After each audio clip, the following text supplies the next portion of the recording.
Hello guys, welcome back to the my channel प्यार वाली आहाना। तो प्रीवियस पार्ट में हमने सुना था कि दीक्षा थोड़ी सी गुस्सा हो जाती है प्रज्ञा से, और ये वाली बात तो प्रज्ञा को पता ही नहीं था, क्योंकि उसको पता ही नहीं है कि उसने करा क्या है। पर दीक्षा गुस्सा क्यों थी? क्योंकि दीक्षा ने तो भाई प्रज्ञा की साइड भी ली, और ऑफ कोर्स दीक्षा के मन में तो प्रज्ञा के लिए एज अ वाइफ वाली पूरी पूरी फीलिंग्स थी, और वो चाहती थी कि प्रज्ञा उसे प्यार करे, उसके क्लोज आए, उसको एज अ वाइफ वाली ट्रीटमेंट दे। बट यहाँ पे प्रज्ञा का ट्रीटमेंट थोड़ा सा ऐसा नहीं था, थोड़ा क्या बिल्कुल ही ऐसा नहीं था। दैट्स वाई नाइट में जब दीक्षा ने तो परमिशन दे दी जाने की, लाइक उसको बाद में लाइक नाइट के 4 o'clock, लाइक मॉर्निंग के 4 o'clock आ रहे हैं यार, वो भी ड्रिंक करके।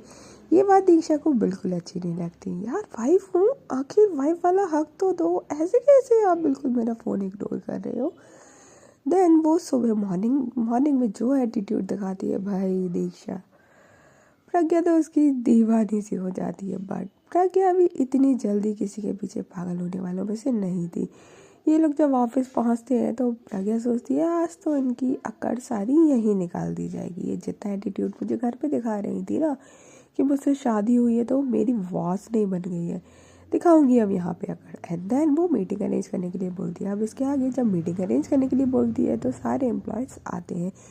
जैसे ही सारे एम्प्लॉयज़ आते हैं तो उसमें दीक्षा नहीं थी। जब सारे एम्प्लॉयज़ आ जाते हैं और प्रज्ञा एंट्री करती है तो सब लोग खड़े होके क्लैप करते हैं। कुछ बुकेज लेके आए थे कि कॉन्ग्रेचुलेशन मैम। ऑफकोर्स शादी के लिए हर किसी को तो नहीं बुलाया था, और हर किसी को ये भी नहीं पता था कि दीक्षा से है। अब जैसे ही ये होता है तो फिर सेम टाइम में दीक्षा की एंट्री होती है, और वो ये सब देखती है कि like of course congratulation and bouquet चल रहे हैं, तो वो शांति से जाती है और अपनी डेस्क पे बैठ जाती है। जब वो बैठती है तो जो एम्प्लॉयज़ होते हैं, अब ऐसा नहीं है कि ऑफ कोर्स बॉस है, बट क्योंकि प्रज्ञा काफ़ी फ्रैंक नेचर की थी तो वो वहाँ पे जितने भी एम्प्लॉयज़ थे जो उसके थोड़े नीचे थे, बहुत ज़्यादा नीचे नहीं, तो वो बोलते हैं कि यार तो फिर कब मिलवा रही हैं आप अपनी वाइफ से। तो जो शुशु होती है वो बिल्कुल शांत होती है, क्योंकि उसको तो पता था भाई किससे शादी हुई है। तो वहाँ पे जो प्रज्ञा होती है वो बोलती है कि हाँ क्यों नहीं, जब टाइम आएगा तो उनसे भी मिलवा देंगे। अभी तो मिलिए मिस दीक्षा से, काफ़ी लेट हो गई मैम आप। दीक्षा को ये एटीट्यूड अच्छा नहीं लगता है यार, मेरा इंट्रोडक्शन आप एज अ वाइफ ना करवा के एज अ लेटर करवा रही हैं। ओके, तो बोलती है सॉरी मैम, वो एक्चुअली मेरी भी न्यू शादी हुई है तो मुझे आदत नहीं है ये साड़ी एंड ऑल की, तो थोड़ा सा टाइम लग गया था। तो जो प्रज्ञा होती है कहती है कि तो किसने कहा था ये साड़ी पहनने के आने के लिए, आप नॉर्मल फॉर्मल आ सकती हैं। लिटरली वहाँ पे जो पूरा एम्प्लॉयज़ थे जिनके साथ मीटिंग अरेंज थी, वो सब लोग इन दोनों की टॉक देख रहे थे, जिस तरीके का टॉक हो रही थी। दीक्षा बोलती है ओके मैम आगे से ध्यान रखेंगे, बट एक्चुअली मुझे मेरे इन लॉज को अच्छा नहीं लगेगा कि मैं फॉर्मल आऊँगी न्यू शादी में। तो प्रज्ञा कहती है कि ये तो आपका और आपके इन लॉज का है क्या ना, आई डोंट लाइक लीडर्स। दीक्षा बोलती है ओके मैम आगे से ध्यान रखूँगी। लाइक यहाँ पे जो टॉक हुई थी, एकदम आई टू आई कांटेक्ट, और जिस तरीके से बात हो रही थी, पूरा जितने एम्प्लॉयज़ थे वहाँ पे वो एक टक लगा के देख रहे थे। दीक्षा के जो पहने थी के जवाब थे, दीक्षा के मुंह से एक बार सॉरी नहीं निकला। और वो जो एम्प्लॉयज़ थे वो ऑफ कोर्स, और सूची भाई कह रही थी वाओ अपनी वाइफ से न्यू पंगा, that's so bad. And then meeting start होती है। अब वहाँ पे जिस भी उसकी मीटिंग थी वहाँ पे वो दीक्षा ही इंचार्ज थी। दीक्षा पूरा अपना प्रेजेंटेशन देती है वहाँ पे, जो भी जिस भी प्रोजेक्ट पे चल रहा था। प्रज्ञा उस पर कमी पे कमी निकाली जा रही थी। दीक्षा को एट लास्ट इरिटेशन हो ही जाती है, क्योंकि उसमें कमी नहीं थी। प्रज्ञा जानबूझ के बार बार बिना बात किए उसको खड़ा कर रही थी कि यार ये ऐसे क्यों है, ये ऐसे क्यों नहीं, ये वैसे क्यों है, ये वैसे क्यों नहीं है। जबकि दीक्षा उसको हर अच्छे तरीके से एक्सप्लेन कर रही थी, बट प्रज्ञा कहाँ मानने वाली थी। प्रज्ञा को तो उसकी अच्छी खासी बेइज्जती जो करनी थी। दीक्षा को एट लास्ट गुस्सा आ जाता है और वो बोलती है कि हाँ मैम, आप इसको पहले एक बार अच्छी तरीके से जिस तरीके से मैं प्रेजेंट कर रही हूँ आप एक बार इसको अच्छे तरीके से समझ लीजिए, दैन आपको कोई भी प्रॉब्लम हो तब आप मुझसे बीच में बोल दीजिएगा। एक्चुअली आप बार बार इरिटेट कर रही हैं मुझे इस तरीके से। जब दीक्षा बोलती है तो भाई सारे एम्प्लॉयज़ दीक्षा को बड़े घूर के देखते हैं, भाई तुम बॉस से बात कैसे कर रही हो। प्रज्ञा का ये एटीट्यूड ऑफ कोर्स पसंद नहीं आएगा, और प्रज्ञा बोलती है व्हाट, सीरियसली मैं जब चाहूँ जैसे चाहूँ वैसे बात कर सकती हूँ आपसे, भूलिए मत हु आर यू। दीक्षा बोलती है यस मैम आई एम, मैं बिल्कुल नहीं भूल रही, शायद आप भूल गई हैं कि हु आई एम, याद दिलाएं क्या। और वो ये कह के अलग ही एटीट्यूड में वो जो मीटिंग वाला रूम था वहाँ से बाहर चली जाती है। प्रज्ञा लाइक अपना पैर जो होता है वो हल्का सा फ्लोर पे मारती है और बोलती है व्हाट द हेल, इस लड़की का एटीट्यूड। शू से आती है और बोलती है मैम क्यों पंगा ले रही हो अपनी वाइफ से, भाई तीखी मिर्ची खा जानी है आपको। प्रज्ञा बोलती है तुम मुझे सिखाओगी मुझे अपनी बीवी को कैसे ट्रीट करना है, हटाओ इस मीटिंग को। और लिटरली वहाँ से सब लोग चले जाते हैं। प्रज्ञा को वो बहुत तेज गुस्सा आ रही होती है कि मतलब ये तो मुझे ऑफिस में भी अपना बॉस बना के बैठी। ओके दैन वो दीक्षा के कैबिन में जाती है और बोलती है कि मुझे आपसे बात करनी है, कम इन माई कैबिन। दीक्षा बोलती है सुशी को बोल देते मैम, आप क्यों परेशान हुए। बोलती है कि कम इन माई कैबिन। दीक्षा बोलती है ओके मैम।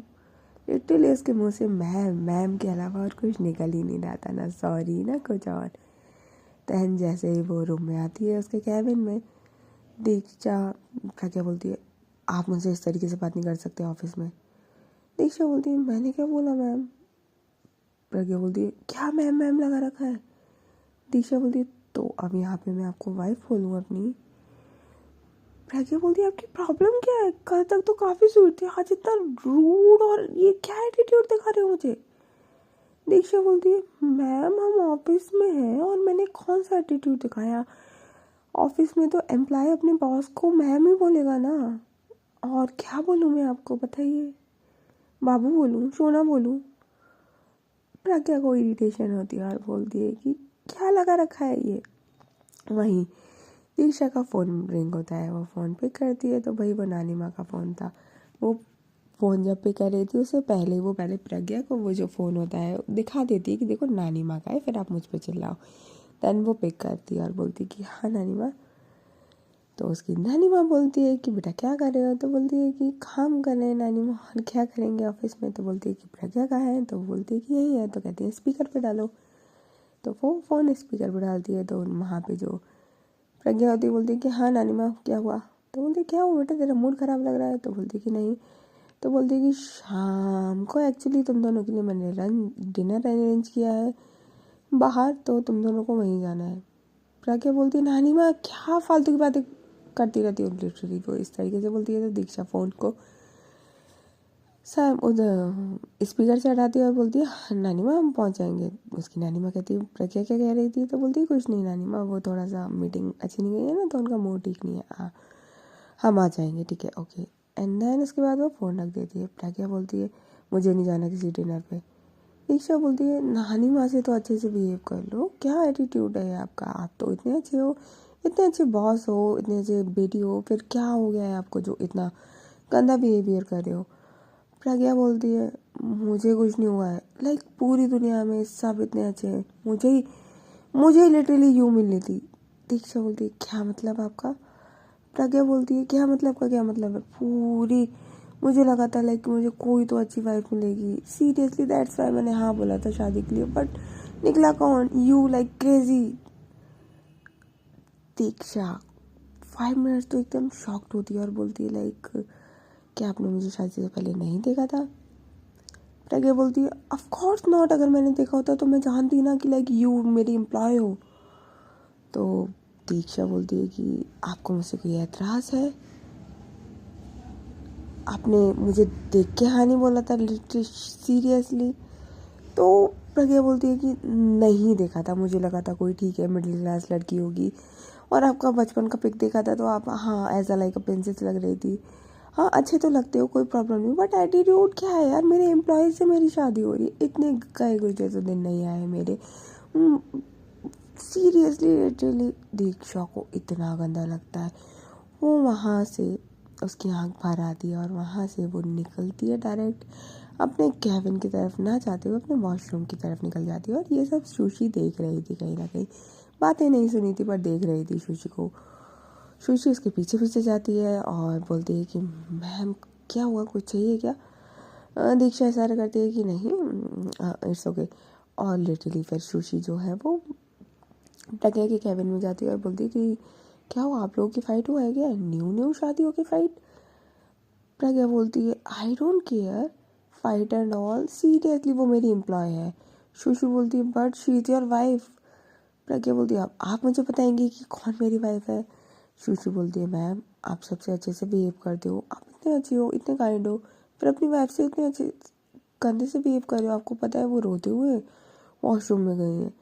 लिटरली भाई अभी तक तो प्रज्ञा ने जितना बोला ठीक था, उसको बिल्कुल गिल्ट फील नहीं हुआ, उसको काफ़ी रिलीफ फील हुआ था कि भाई तुम्हें पता चला कि तुम्हारी औकात क्या है। बट यहाँ पे जैसे ही सुशी उसको बताती है कि उसके आँख में आंसू थे, प्रज्ञा को बहुत गंदा लगता है कि यार मैं इतनी गंदी बिहेवियर कैसे कर सकती हूँ कि लिटरली मैं किसी लड़की की आँख से आंसू, no that's not my nature. Pragya बोलती है वो कहाँ है? तो बोलती है कि मैम अभी तो वॉशरूम में थी। प्रज्ञा उसके पीछे जाती है वॉशरूम में, बट देखती है कि वॉशरूम में वहाँ पे कहीं भी नहीं है दीक्षा। देन उसके बाद वो उसके कैबिन में जाती है तो वो कैबिन में भी नहीं होती है।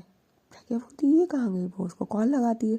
जब वो कॉल लगाती है तो दीक्षा उसका फ़ोन पिक नहीं करती। जब वो उसका फ़ोन पिक नहीं करती तो प्रज्ञा को बिल्कुल भी अच्छा नहीं लगता, बिल्कुल भी अच्छा नहीं लगता। अब उसको फीलिंग तो एज अ ह्यूमैनिटी की थी, यही कि हाँ एज अ वुमन की ठीक है वो मेरी वाइफ है, वो एज अ गर्ल है और मैं किसी लड़की को बिल्कुल भी सैड नहीं कर सकती। प्रज्ञा के अंदर सिर्फ और सिर्फ यही फीलिंग थी। और वो फिर उसके बाद अपने कैबिन में आती है और बोलती है यार ज़्यादा कर दिया क्या? बट उसको पता तो चलना चाहिए था ना। प्रज्ञा तुझे क्या हो गया है, तू इरिटेट क्यों हो रही है? शी इज़ अ गर्ल और वो अच्छी है यार, सुंदर दिखती है। हाँ ठीक है, अब गलती तो तेरी थी ना, तूने हाँ करी है तो। एंड देन उसके बाद उसको काफ़ी गिल्ट फील होता है सुशी की बात सुन के कि भाई उसके वजह से आँख में आंसू, लड़की के, उसके वाइफ के डजेंट मैटर, हाँ लड़की के। देन इवनिंग हो जाती है, वो घर पहुंचती है और जब वो घर पहुंचती है तो वहाँ पे पता चलता है कि दीक्षा तो घर पे भी नहीं है। ओ गॉड, प्रज्ञा शॉक्ड हो जाती है और उसकी नानी माँ बोलती है बेटा तू घर आके हमसे दीक्षा के बारे में पूछ रही है, और दीक्षा ने तो बोला था तुम लोग डिनर पे जाने वाले हो, तो कहाँ है दीक्षा? प्रज्ञा बोलती है हाँ या ऑफिस में होंगी। लिटरली वो रूम में जाती है, वो दीक्षा को दोबारा कॉल करती है, दीक्षा कॉल पिक नहीं करती। वो मैसेज छोड़ती है कि आप कहाँ हैं, प्लीज़ मुझसे बात कर लीजिए, आप हैं कहाँ आके? आई एम सॉरी अगर मेरी कोई बात भी आपको बुरी लगी हो, आई नो मेरा थोड़ा ज़्यादा हो गया था, आप प्लीज़ मुझसे बात कर लो। एंड देन वहाँ पे जो दीक्षा होती है वो अपने घर चली जाती है। वहाँ से घर आते ही वो पहले अपने पापा से मिलती है, फिर बुआ जी से मिलती है और अपने रूम में जाके काफ़ी रोती है। वो काफ़ी रोती है क्योंकि उसने सोचा तो कुछ और था और निकला कुछ और। उसने सोचा था कि मेरी वाइफ होगी एक सपनों की दुनिया जैसी, एज अ प्रिंसेस मुझे ट्रीट करेगी, मुझे बहुत सारा प्यार करेगी, काफ़ी अच्छी अमीर होगी, ये सब कुछ था। बट वो प्यार के नाम पे वो लड़की बिल्कुल भी निर्दयी थी और ये चीज़ उसको झेल नहीं पा रही थी। दीक्षा को भी ये चीज़ अच्छी नहीं लगती। देन वो डिसाइड करती है कि ठीक है आपको सिर्फ एक मिडिल क्लास हाउसवाइफ चाहिए थी ना, या वाइफ चाहिए थी? ओके अब मैं दिखाऊंगी कि मिडिल क्लास वाइफ कैसी होती है आपको। एंड लिटरली वो जब फ़ोन अपना देखती है तो वहाँ पे मैं मिस कॉल्स तो वो इग्नोर कर देती है, जो मैसेज होता है वो सीन करती है और बोलती है कि मैं अपने घर पे हूँ, 2 दिन में यहीं रहूँगी। अब भाई प्रज्ञा को पता था अगर ये बात नानी माँ को पता चली तो नानी माँ उस ख़त्म कर देगी। वो नीचे जाती है और बोलती है कि नानी माँ वो एक्चुअली उनको अपने घर की याद आ रही थी, वो अपने घर चली गई थी। उनकी नानी माँ बोलती है एकदम से कैसे घर चली गई बिना हमसे बोले? ऐसा तो हो ही नहीं सकता, वो इतनी अच्छी लड़की है, तूने कुछ करा ना, तूने कुछ करा ना? प्रज्ञा बोलती है कि नहीं ऐसा तो कुछ नहीं है। तो उसकी नानी माँ बोलती है ऐसा तो हो ही नहीं सकता, मेरी तो बात हुई थी। और फिर उसके बाद लास्ट तो डिनर पे जाने का था, फिर ऐसे कैसे वो जा सकती, तूने ही कुछ करा है ना। वो उसका कान पकड़ती है, खींचती है और बोलती है कि बेटा अगर तूने मेरी बहू के साथ गलत बिहेव किया ना तो मैं बता रही हूँ तुझे घर से निकालते हुए टाइम नहीं लगेगा, समझे। तू प्रॉपर्टी से बिल्कुल बेदखल हो जाएगी, ना इधर कभी दिखेगी ना यूएसए में, फिर भटकी हो कहीं भीख मांगती फिरती। प्रज्ञा को बोलती नानी माँ आप छोटी छोटी बातों पे इतना सीरियस क्यों हो जाती है। हम जा रहे हैं ना डिनर पे। उसकी नानी माँ कहती है पहले उसको घर लेके जा, फिर वो घर रेडी होगी देन वो जाएगी। प्रज्ञा बोलती है हाँ ऑफ कोर्स नानी माँ, जाती हूँ ना, या फिर मैं उधर से ही चली जाती हूँ। उसकी नानी माँ कहती है नहीं वो घर आएगी फिर रेडी होगी। प्रज्ञा बोलती ठीक है नानी माँ ओके। देन जो उसकी माँ आती है बोलती अरे क्यों खींच रही हो कान बेटा का। तो उसकी नानी माँ कहती है तेरी बेटी को ना मैं ठिकाने लगा रही हूँ ना, तेरी बेटी ना हमें बेच खा जाए। प्रज्ञा आती है बोलती है माँ ये नानी माँ इतनी ज़्यादा टफ क्यों है। उसकी माँ कहती है कि जो कह रही है वो कर लो, सिंपल हो जाएंगी वो।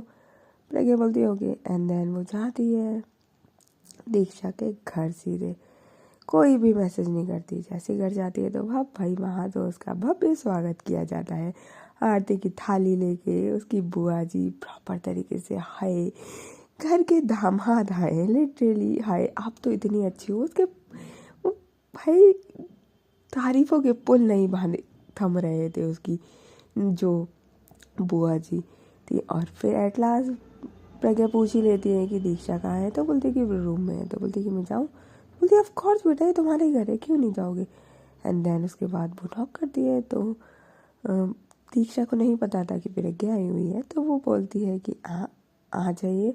एंड देन जैसे ही वो अंदर आती है रूम में तो वो देखती है कि लाइक ये तो प्रज्ञा है। तो बोलती आप यहाँ क्या कर रही हैं। दीक्षा बोलती है आप घर चलेंगी।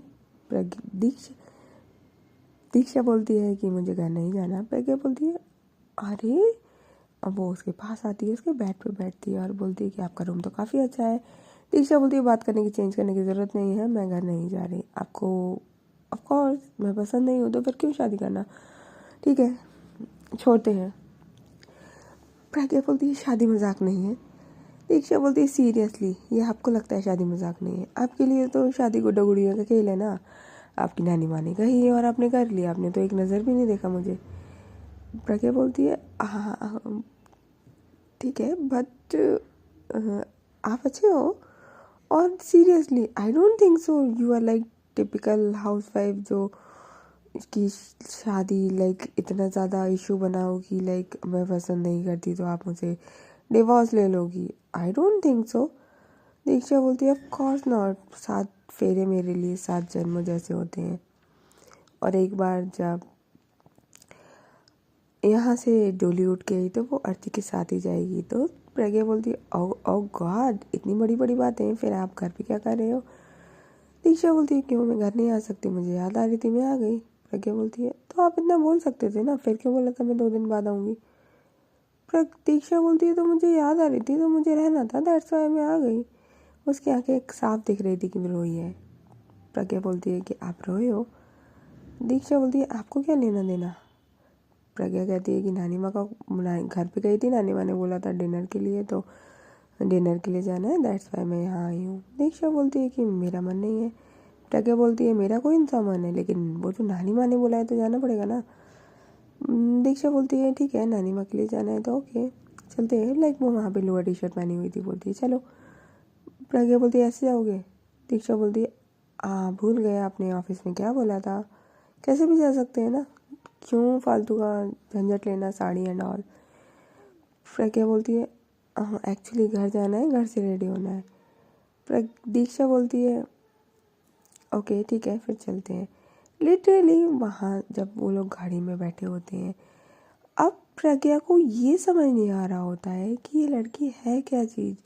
एक पल में जब मैं फर्स्ट टाइम इसे मिली थी तो बहुत अच्छी लगी थी, दूसरे पल में ये बहुत अजीब लगी थी, तीसरे ही पल में ये एकदम टिपिकल हाउसवाइफ लगी थी, और चौथे ही पल में ये एकदम करारी तीखी मिर्ची जो पूरे खानदान को नानी याद दिला दे, वो वाली लड़की है। आई डोंट नो ये मुझे मिला क्या है। वो पूरे रास्ते सिर्फ इसी सोच में आती है, और जैसे ही घर आती है तो मतलब गाड़ी स्टॉप करने के बाद थोड़ी देर तक वो गाड़ी में ही रहती है। दीक्षा बोलती है क्या बाहर नहीं निकलना? प्रज्ञा बोलती है हाँ हाँ हाँ निकलना है, मुझे आपसे एक बात पूछनी थी। दीक्षा बोलती है डिनर टाइम पूछ लेना, और निकल जाती है वहाँ से। दीक्षा को बुरी तो बहुत चीज़ें लग गई थी, बट वो सिर्फ और सिर्फ घर जाने के बाद अपने पापा का चेहरा देख के एकदम साइलेंट हो गई थी। वो वापस कभी नहीं जाना चाहती थी प्रज्ञा के पास, क्योंकि उसको लगा था वो उसके पैसों के पीछे थी। ऑफ कोर्स शादी वो उसने रिच पर्सन से करना था, बट उसका ख्वाब ये भी था कि जो उसकी वाइफ हो वो उसको बहुत प्यार करे। बट यहाँ जब उसको ये पता चलता है कि प्रज्ञा ने तो उसको एक बार देखा तक नहीं है, उसको ये वाली बात कहते हैं ना कि बस इतना जख्म कर गई थी। बट क्योंकि उसके पापा का नेचर ऐसा था कि बेटा जहाँ तुम 7 जन्म लोगी वहीं से बाहर तुम्हारी अर्थी निकलेगी, बस ये वाली बात और ये संस्कार दीक्षा के भी थे। तो वो डिसाइड करती है और ख़ुद को पूरे टाइम रोने के बाद प्रिपेयर कर लेती है कि अब मैं जाऊंगी और अपनी तरफ से उनको पूरा खुश करने की, उनकी फैमिली को खुश करने की कोशिश करूँगी। वो जैसा कहेंगी मैं कर लूँगी, जितना कर सकती हूँ करूँगी। हाँ अगर उनको मुझसे छुटकारा चाहिए तो वो भी मैं दूँगी। दैट्स वाई उसने पूछा था। वहाँ जैसे वो रूम में जाती है उसका चेहरा जो था ना, वो जो जिस तरीके से गई थी और जिस तरीके से वो घर में आई वो बिल्कुल बदल चुका था। दिल दिमाग सब कुछ बदल चुका था। बोलते हैं कि हवा का रुख ही बदल गया था। अभी तक जो दीक्षा थी शायद वो अब दीक्षा वो नहीं रही। ओके गाइस, तो फिर मिलते हैं अब नेक्स्ट पार्ट में कि इनका डिनर कैसा रहता है और अब दीक्षा प्रज्ञा के साथ कैसा बिहेव करती है। क्या सेम बिहेव रहेगा जैसे पहले था या फिर कुछ चेंज हो जाएगा, ये तो हमें आगे आने वाले पार्ट्स में पता चलेगा। तब तक ले टेक केयर, बाय बाय।